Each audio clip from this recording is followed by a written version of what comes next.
Boca fiel toque tão profundamente os nossos corações, que saiamos transformados nessa noite. Em nome de Cristo Jesus. Amém. Deus abençoe.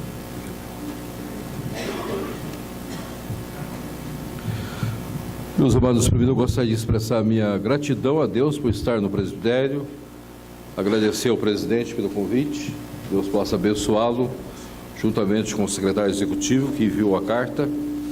Nós louvamos a Deus por Jorge, que fez a mediação, pelo Davi, que é o nosso presidente do sínodo desta região, e um amigo muito caro, de longa data, ali no Mackenzie, as suas múltiplas ocupações. Nós louvamos a Deus por estar aqui nesta região, por participar da vida desse presbitério, por conhecer os irmãos desse presbitério, por saber que esse presbitério tem as suas igrejas espalhadas por São Paulo. Isso é um grande desafio. Ao mesmo tempo, nós temos igrejas dos mais diferentes lugares. Isso muitas vezes chama-nos a atenção quando nós fazemos uma análise geral da vida do presbitério nesta região. Ele não está somente aqui na Zona Leste, mas está no centro de São Paulo, com igrejas.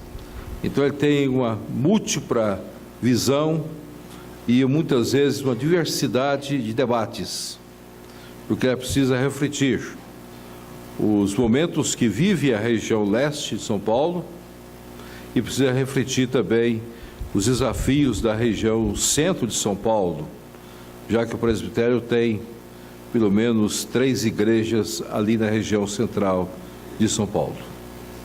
Então isso leva-nos a muitas vezes a olhar a geografia do presbitério e ver os grandes desafios que o nosso querido presidente tem, muitas vezes para presidir esse presbitério e para levar essas igrejas todas ao amadurecimento, ao crescimento e ao desenvolvimento na obra específica do Senhor.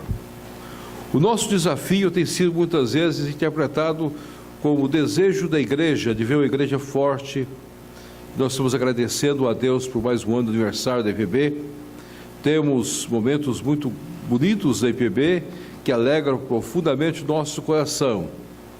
Há poucos dias estava no sul do Brasil e tive o privilégio de ver algumas coisas que têm acontecido no sul que alegra o coração de qualquer pastor, de qualquer líder que visita o sul do Brasil. Quando nós comemoramos 150 anos de nossa igreja, há pouco tempo atrás, não chega a 9 anos praticamente, nós estamos agradecendo a Deus por 150 anos da igreja. Nós temos uma visão do sul do Brasil, principalmente do Rio Grande do Sul, que é o grande desafio que a IPB sempre teve.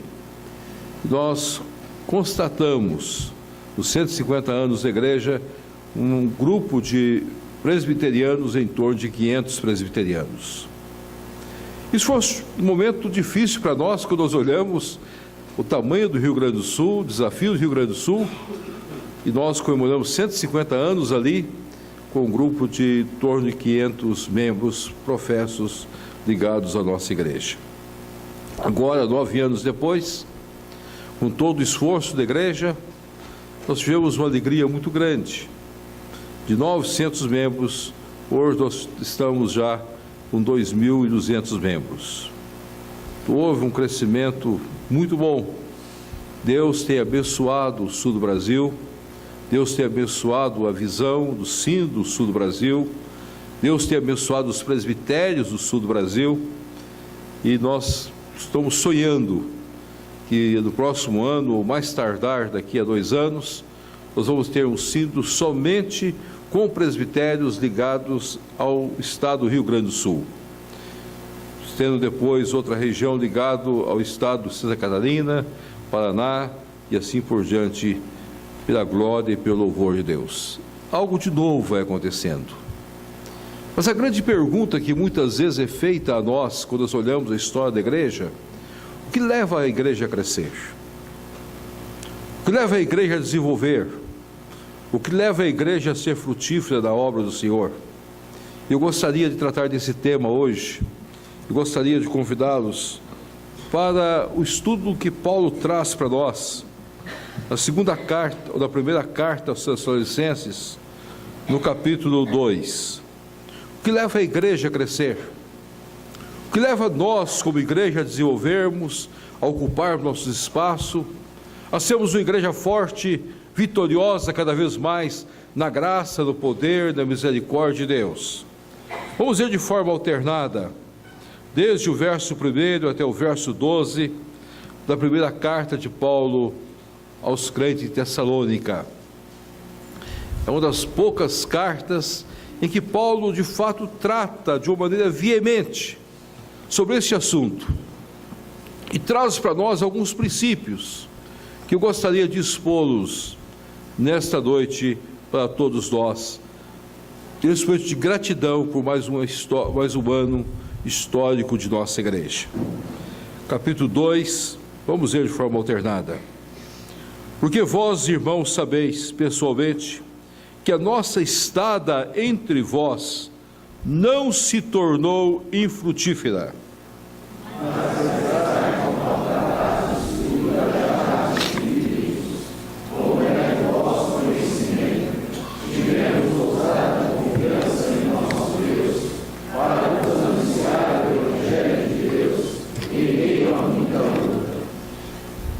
Pois a nossa exortação não procede de engano, nem de pureza, nem se baseia em dolo.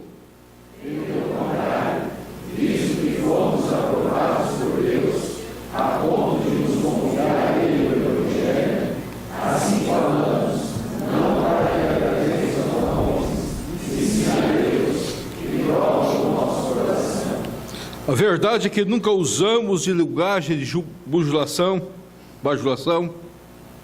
como sabeis, nem de intuitos gananciosos, Deus disso é testemunha.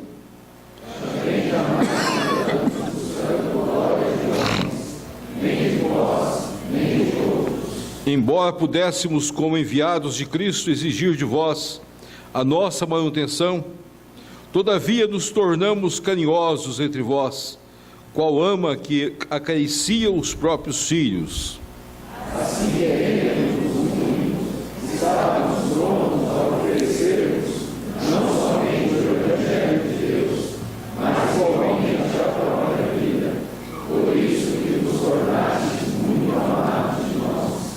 Porque vos recordais, irmãos, do nosso labor e fadiga, de como noite e dia labutando, para não vivermos à custa de nenhum de vós, vos proclamamos o Evangelho de Deus. Vós e Deus sois testemunhas do modo por que piedosa, justa e irresistivelmente procedemos em relação a vós outros que credes. E sabeis ainda de que maneira, com o Pai a seus filhos, a cada um de vós, exortamos, consolamos e admoestamos, para viverdes de um modo digno de Deus, que nos chama para o seu reino e glória. Ó Pai, nós te louvamos nesta hora e nós te glorificamos nesta hora, para que nós, como igreja, possamos ter posições firmes, posições retas, puras, santas, de acordo com a tua palavra.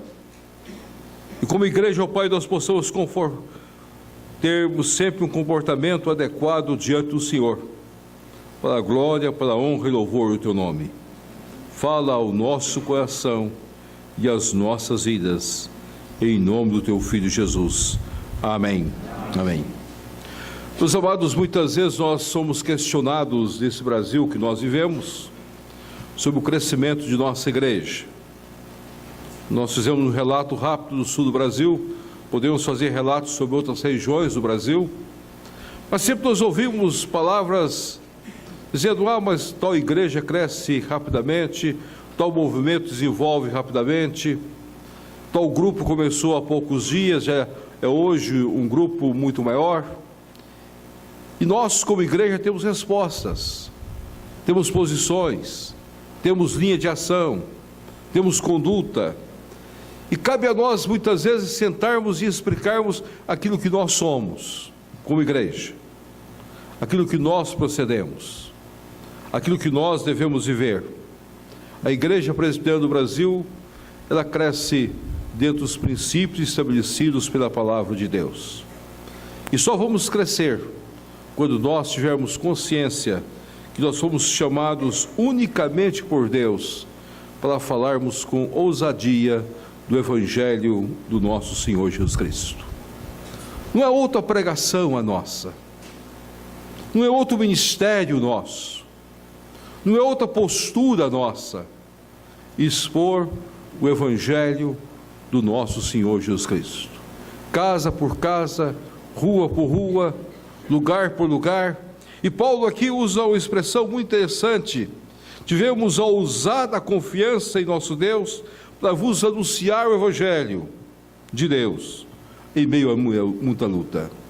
Ele saía da experiência de Filipos, saía de momentos de perseguição, iria enfrentar momentos de perseguição também, mas Paulo não estava preocupado com estas situações.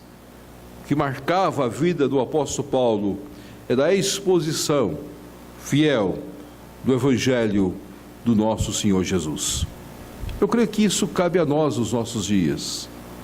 Quando nós vivemos num mundo em que tem pregado tantos evangelhos, tantas doutrinas variadas, quando nós vivemos num mundo em que tem anunciado não o Evangelho da graça e do poder redentor em Cristo Jesus, mas tem feito propostas de uma igreja baseada na compra e venda de bênçãos, nós, como igreja presbiteriana, devemos continuar na nossa mesma lida, nas nossas mesmas posições, sabendo que o crescimento vem de Deus. Por isso que o texto sagrado dizia: a nossa estada entre vós não forem frutífera. Mas Paulo não fala em números, Paulo não fala em quantos, Paulo não gasta tempo para dizer: eu tive o privilégio de ver uma igreja com multidões nascendo de uma hora para outra. Mas Paulo deixa bem claro princípios que devem reger o desejo de uma igreja que quer crescer na graça de Deus. A exposição genuína do Evangelho da graça. Nada mais do que isso. Esta é a posição nossa. Esta é a pregação nossa. Nós não podemos pautar nossas vidas procurando apresentar ao mundo no qual nós vivemos um Evangelho diferenciado do Evangelho que nós temos, que Cristo morreu por nós, pecadores, do qual nós somos os principais, que Cristo morreu por nós, e que sem encontrarmos com Cristo não há redenção, não há salvação, em nenhum outro nome, a não ser no nome do nosso Senhor e Salvador, Jesus Cristo, o nosso Redentor. Muitas vezes nós somos levados a essas questões. Há poucos dias tive a oportunidade de ser chamado numa casa. Um casal novo começou a igreja, começou a entusiasmar pela igreja, mas os pais estavam muito preocupados com o que estava acontecendo com o filho e com a sua nora. E pediu os filhos para que o pastor fosse à casa deles, que eles gostariam de conversar com o pastor, eles gostariam de saber algumas coisas sobre a igreja. Aí eu fui àquele lar, entrei naquela casa, um horário marcado, a família estava esperando, estava o pai, a mãe, o casal da igreja, todos sentados na sala, e aquele senhor começou a levantar uma série de perguntas para nós, perguntando a respeito da igreja. E a certo momento eu disse para ele: nós pregamos a Cristo, e nós pregamos que o homem é pecador, e que há um único mediador entre os Deus e o homem, Cristo Jesus. Não há comedieira, não há santos, não há outras doutrinas, não há outros intermediários. Os pastores não têm o poder de intercessão e de perdão de pecados. Cristo é que perdoa os nossos pecados. Nós não vendemos indulgências, nós não perdoamos pecados, nós não dividimos em pecados mortais, veniais. Nós olhamos para o homem como um pecador E aquele homem foi perguntando mais, adentrando algumas áreas, cada uma mais específica do que a outra. E a certo momento ele disse: e a reforma moral do homem? Eu disse: não há reforma moral. A Bíblia Sagrada fala que a justiça humana é como trapo de imundície. Nós, homens, somos atrevidos, infatuados, egoístas, jactanciosos, e comecei a descrever o texto de Timóteo para aquele homem. E ele foi baixando a cabeça. Disse: pastor, muito obrigado. Não preciso saber mais nada. Eu creio que meu filho está em bom lugar. Muito obrigado. E creio que meu neto será bem tratado. A mãe, muito preocupada, dizendo: meu neto já tem mais de um ano e não foi batizado ainda. Eu disse: no momento próprio, depois da profissão de fé dos pais, dentro do pacto que nós temos com Deus, o seu neto será batizado. Não para salvação, para lavar pecados, mas porque ele faz parte do povo de Deus, do pacto da graça. Falar do Evangelho, pregar com a ousadia do Evangelho, esta é a nossa obrigação pastoral, ministerial e de igreja nos nossos dias. O segundo princípio que Paulo coloca para nós aqui é que nós temos a obrigação de vivermos na igreja para agradar a Deus e não aos homens. Nós não estamos aqui para usar linguagem de bajulação às pessoas, para dizer para as pessoas que este mundo é o mundo que eles podem viver em paz. Nós estamos aqui para dizer às pessoas que sem salvação em Cristo Jesus, o homem está condenado, e totalmente condenado, e ele precisa reconciliar-se com Deus.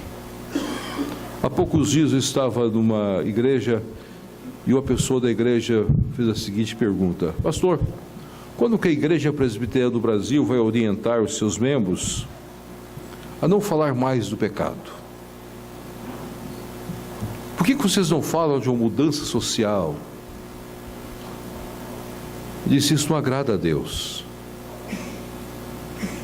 Disse: pastor, mas Deus também olha o mundo, Deus é amor, e Deus ama essas pessoas. Disse: infelizmente, a linguagem bíblica não é assim.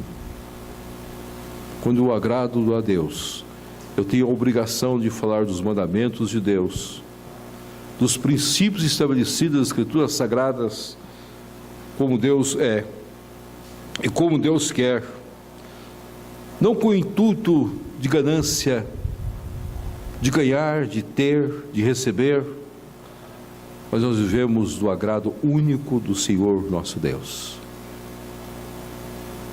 Essa é a posição de nossa igreja. Nossa igreja não vai fazer um culto para os empresários, para dizer para eles: invista mais no reino, que vocês serão abençoados. Nós vamos dizer para os empresários: entrega a sua vida ao Senhor Jesus Cristo, será salvo tu e tua casa. Quebranta o seu coração, mude o seu comportamento. Nossa igreja não vai ter a ousadia de ir no lugar e dizer para as pessoas que nós podemos viver uma vida de qualquer maneira e vamos para o céu. Nós vamos continuar pregando que o homem precisa encontrar-se com o nosso Deus, que Deus só aprova a fidelidade conjugal de esposo para com esposa, que Deus não aprova casamento homoafetivo, que Deus não aprova comportamentos nem de adúlteros, nem de efeminados. Nossa igreja vai ter coragem de dizer ao mundo em que nós vivemos que o Deus que nós cremos não é um Deus de gênero, mas um Deus que criou homem e mulher para a glória dele e para o louvor dele. Será que nós temos tido ousadia, meus queridos? Ou será que nós temos amoldado a situação que este mundo vive? A igreja tem que ser diferente. A igreja tem que se pautar sua vida a partir das suas casas, numa postura diferente. Eu quero agradar o meu Deus em tudo aquilo que eu faço, nas minhas atitudes, nas minhas propostas, na minha postura, na maneira que eu sou, que o meu Deus possa agradar da minha vida para a glória dele. O louvor, a glória e a honra pertence unicamente ao Senhor. Paulo estava consciente disso. Fomos aprovados por Deus, a ponto de nos confiar o Evangelho. Assim falamos não para que agrademos a homens, sim a Deus, que prova o nosso coração. Nunca usamos de linguagem de bajulação, como sabeis, em intuito gananciosos.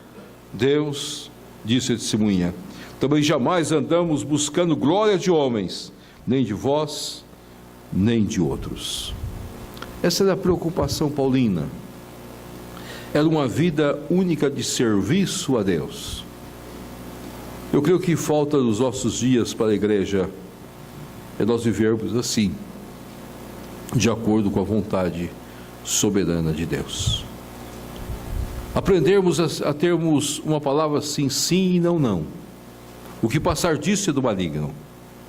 Temos coragem de pontuar as nossas vidas e vivermos uma vida reta, sabendo que todas as coisas cooperam para o bem daqueles que amam a Deus e daqueles que são chamados segundo o seu propósito para a glória e honra do Senhor. Esta é a ousadia que eu espero que a igreja tenha. É a ousadia que eu espero que as nossas igrejas possam ter e os nossos presbitérios possam ter. E Deus, na sua graça, vai trazendo as pessoas que são dispostas a ouvir o Evangelho genuíno do nosso Senhor Jesus Cristo. Eu comecei a pastorear uma igreja, estou lá há 35 anos, a mesma igreja. Tive a alegria de ver aqueles irmãos que foram recebidos profissão de fé, foram batizados. Nós fomos crescendo, desenvolvendo, abrimos congregações, organizamos 2 filhas como igreja. Temos hoje 8 congregações ligadas à nossa igreja. Tivemos de mudar de local porque a nossa sede não cabia, mudamos para outra sede. Pensamos que teríamos uma sede para longos anos e Deus foi mandando pessoas. E agora aconteceu um fato interessante. No final do ano passado, o conselho disse: nós precisamos voltar aos nossos princípios. Vamos reestudar. Porque nossa igreja começou com o estudo da confissão de fé. Depois de 10 anos, voltamos a estudar a confissão de fé. E agora nós voltamos novamente a estudar a confissão de fé. Mas o que mais tem me encantado é a alegria de ver os irmãos ouvindo as palavras de nossa confissão e aquilo que nós aceitamos doutrinariamente como aquilo que agrada a Deus, sem pautar nossas vidas buscando o agrado dos homens. Isso mexe conosco. Quando a igreja tem a sua postura, o que o mundo quer ver é uma igreja que tenha linha, posições, e não uma igreja que está indo para um lado nem para o outro lado, mas uma igreja que sabe para onde está indo, para glorificar somente o seu Deus. Mas eu colocaria um terceiro momento nesse texto, quando Paulo discute que ele poderia receber o salário da igreja e não recebeu o salário da igreja. Uma igreja cresce quando há alegria dos crentes de sustentar os seus obreiros. Pode parecer contraditório colocar isso nesse texto, porque Paulo está aqui discutindo que ele sustentou o seu ministério com as suas próprias mãos. Mas se os irmãos olharem a expressão paulina nesse texto, ele deixa bem claro que Paulo está dizendo: embora pudéssemos, como enviados de Cristo, exigir de vós a nossa manutenção. Quando ele fala exigir de vós a nossa manutenção, pode estar dizendo, é um direito nosso. Retratava ensinos tanto na carta aos Coríntios, como na carta aos Filipenses, quanto na carta de Timóteo, onde Paulo deixa bem claro nessas cartas que nós vivemos do nosso ministério e que a igreja tem a obrigação de sustentar os seus obreiros. Uma igreja cresce quando ela tem a alegria de sustentar os seus obreiros, com seus dízimos e com as suas ofertas, sem nenhuma exploração. Não há outra maneira da igreja do Senhor Jesus Cristo crescer. Meus amados, eu sou da escola do Reverendo Jacó Silva. Os irmãos mais velhos devem ter ouvido muito falar de Reverendo Jacó Silva. Eu sou da escola dele, que teve a ousadia de sair para esse Brasil nosso, dizendo que é momento de nós deixarmos de ser mendigos para vivermos uma vida autêntica das bênçãos de Deus. Aprendermos a sermos dizimistas e aprendermos a sermos ofertantes. Não há outra maneira da igreja se sustentar. A igreja não se sustenta com bazares. Eu sou totalmente contra bazar missionário, sou totalmente contra jantar missionário. A igreja se sustenta com dízimos e com ofertas. É assim que Deus nos ensinou. Todo o restante é engano, é exploração. Todo o restante é nós procurarmos simplesmente bajular as pessoas. Deus nos ensina que nós precisamos ser dizimistas e ofertantes para a obra de Deus e pela graça de Deus. E Deus nos ensina que cada um de nós tem a obrigação de colocar os seus dízimos e as suas ofertas na obra específica do Senhor. E o fim único da igreja é a obra missionária. Em 2002, nós passávamos por uma crise muito grande na nossa igreja.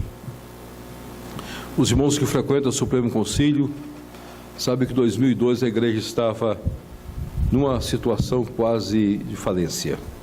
Estávamos devendo, fomos obrigados a buscar um dinheiro em 99, buscar recursos no Mackenzie para pagar os nossos professores. Isso tem trazido problemas para nós até os dias de hoje. Então, não tínhamos reservas, não tínhamos nada. Naquele ano eu tive a oportunidade de ser eleito presidente do Supremo Concílio. E naquele ano a IPB tomou uma decisão no Concílio que foi a decisão mais acertada, mais louvável, e eu creio que foi a decisão do agrado do nosso Deus. A igreja fez um plano de diretrizes orçamentárias. E nesse plano de diretriz orçamentária, a igreja estabeleceu qual era a meta dela.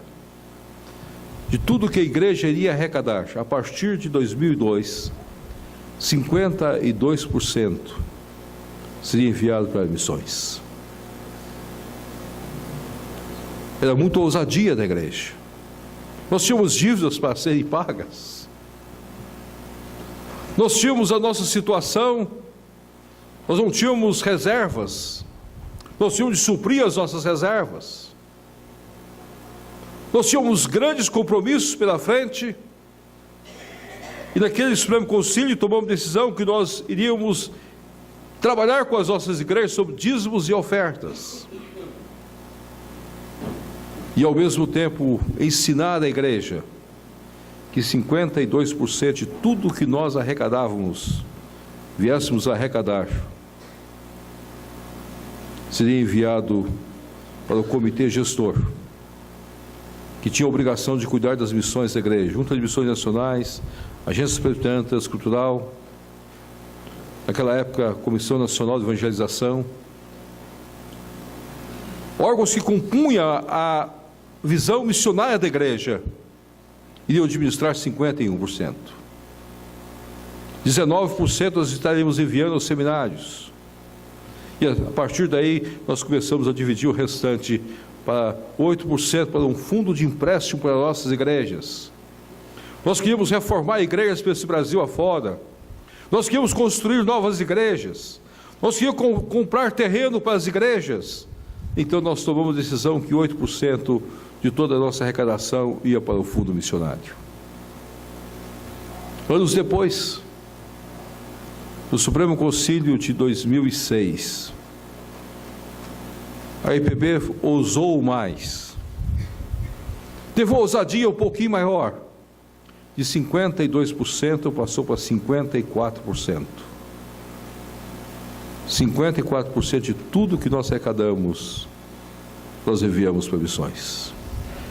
Para a glória de Deus, hoje nós temos praticamente 900 obreiros envolvidos na obra missionária, pegando junta de missões nacionais, pegando o PMC, pegando a Agência Presbiteriana de Missões Estudantes Culturais e a APECOM.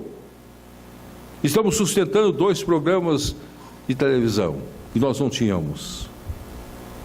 E mais do que isso, nós chegamos a ter hoje mais de 40 milhões no fundo missionário. Naquela época nós tínhamos 500 mil reais somente. Tínhamos 5 projetos e hoje nós temos bem mais que 500 projetos no Brasil.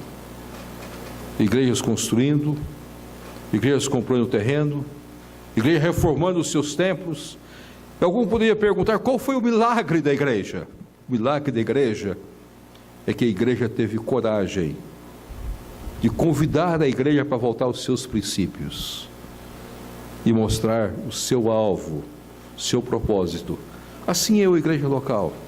Nós vivemos os dízimos e das ofertas de cada um dos meus queridos e amados irmãos. A igreja não explora ninguém. Todos nós somos iguais diante do Senhor. E dízimos e ofertas é um momento de gratidão nossa pelo sustento que Deus dá a nós. E é uma prova que o Deus que supre todas as nossas necessidades. É interessante você analisar isso nas Escrituras Sagradas. É a maneira de nós demonstrarmos a nossa dependência total de Deus. E a maneira de nós aprendermos a vivermos uma vida economicamente saudável, quando nós somos dizimistas e ofertantes para a obra de Deus. Há muitos empobrecidos. Nós vivemos um país em que o negócio das bênçãos crescem. E eu espero que em nossas igrejas não aconteça isso. Não há bazares, não há vendas, não há lanchonetes, não há nada. Há dízimos e ofertas para a glória de Deus. Era isso que Paulo queria que a igreja pudesse compreender. Mas se isso não acontecer, nós vamos continuar exercendo o nosso ministério da mesma maneira. Paulo lutou sozinho e há muitos missionários lutando sozinhos em alguns lugares que não têm recursos. O que me chama a atenção profundamente nesse texto é uma igreja cresce quando o seu pastor, quando a sua liderança põe a sua vida na igreja. Não pelos recursos que ela tem, simplesmente. Estamos prontos a ofertar a nossa vida, a própria vida, pela obra do Senhor. Uma igreja desenvolve quando o seu pastor dá a sua vida pela igreja. E não no investir, mas no gastar. Gastar da vida aonde Deus quer que nós estejamos. Isso é o ponto central das nossas vidas. Mas eu gostaria de colocar um 4º ponto desse texto sagrado. Me permita, meus queridos, quando Paulo coloca no verso 10: vós e Deus sois testemunhas do modo que piedosa, justa e irrepreensivelmente procedemos em relação a vós outros que credes. Uma igreja cresce quando a sua liderança é irrepreensível diante de Deus.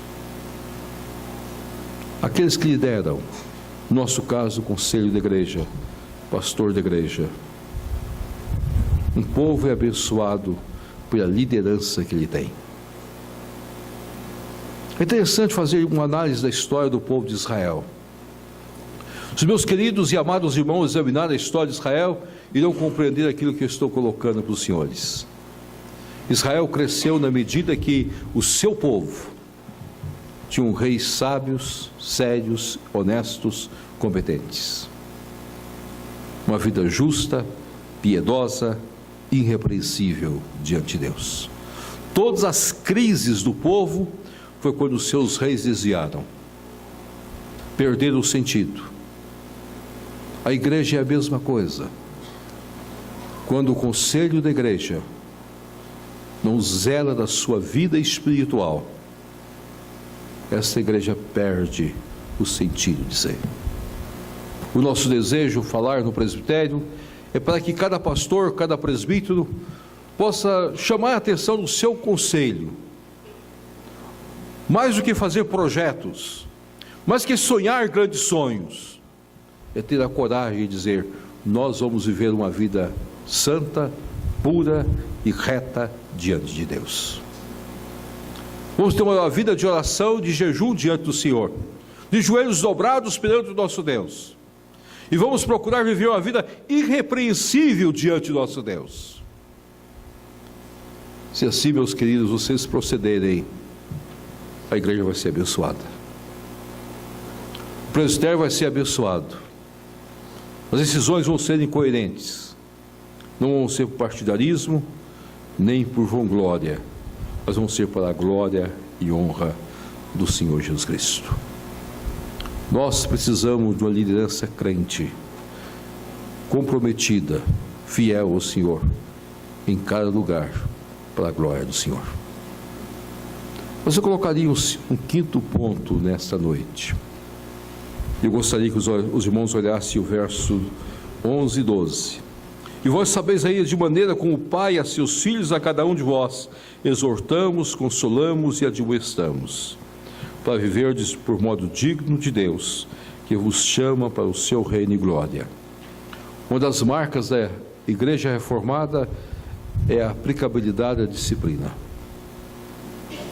Nós precisamos de uma igreja que tenha a disciplina adequada. Nós precisamos de um conselho que tenha coragem de, nos momentos certos, às horas certas, aplicar a disciplina, tratar a cada irmão, a cada irmã como filhos amados. Muitas vezes isso é pesado, é difícil. Não há coisa mais dura para um pai do que ter de disciplinar o seu filho. Dói mais em nós do que no filho. A gente chora mais diante de Deus do que qualquer outra coisa. Eu me lembro de um momento no meu ministério que eu tive de disciplinar um senhor. Chamamos ele ao conselho, ele reconheceu o seu pecado, reconheceu a sua fraqueza, mas não estava disposto naquele momento de abrir-se diante de Deus e foi disciplinado. Os anos foram se passando. 19 anos aquele homem ficou disciplinado. Depois de praticamente 19 anos, um dia eu estava na igreja, num dia de semana, ele entrou, frequentava a igreja normalmente, não deixou de ir à igreja, mas aquele dia ele entrou e estava diferente. Disse: pastor, eu quero falar com o senhor. Disse: com todo prazer, meu querido, o que o senhor quer falar comigo? Reúna o conselho, pastor. Eu disse: por que você quer que eu reúna o conselho? Eu quero voltar à comunhão da igreja. Agora eu sei que aquele dia que o conselho me disciplinou, o conselho estava certo. E agora eu quero voltar à comunhão da igreja. Ele voltou. Hoje ele é um crente diferenciado, ele e a esposa. Mas aquele dia a igreja teve de chorar e sentir a dor da disciplina. Tive de abraçar seus filhos, tive de abraçar sua esposa, principalmente os filhos menores, que estavam decepcionados com o pai, com a vida que o pai levava, E naquele dia que nós disciplinamos, eu disse aos filhos: período que eu continuar aqui como pastor, vou ser com o pai de vocês, vou estar ao lado de vocês. É interessante que aqueles filhos muitas vezes chegam na igreja, me abraçam, me beijam, e alguns deles afirmam: o Senhor é como o nosso pai. Disciplinar faz parte das nossas vidas, mas cuidar também faz parte das nossas vidas. A igreja precisa ter a ousadia, não passar a mão na cabeça das pessoas, não acariciar os pecados dos homens, mas ter a ousadia de dizer que uma das marcas da igreja é a aplicação da disciplina, com seriedade, para a glória, para a honra e para o louvor de Deus. Com o Pai, o exortei, eu consolei, eu admoestei. Se vós sois filhos, deveis receber a disciplina com alegria. Que Deus nos abençoe. Que nós possamos ser uma igreja que irá crescer para a glória do Senhor, pregando o Evangelho com fidelidade, agradando a Deus, viver do agrado do Senhor, tendo a ousadia de viver com os seus dízimos e suas ofertas, alegria de sustentar o seu pastor, sendo justos e piedosos a liderança, uma liderança diferenciada por uma vida justa, piedosa e santa, reta, irrepreensível diante de Deus, e aplicando com discernimento a disciplina para o engrandecimento do reino. Que Deus nos abençoe. Amém.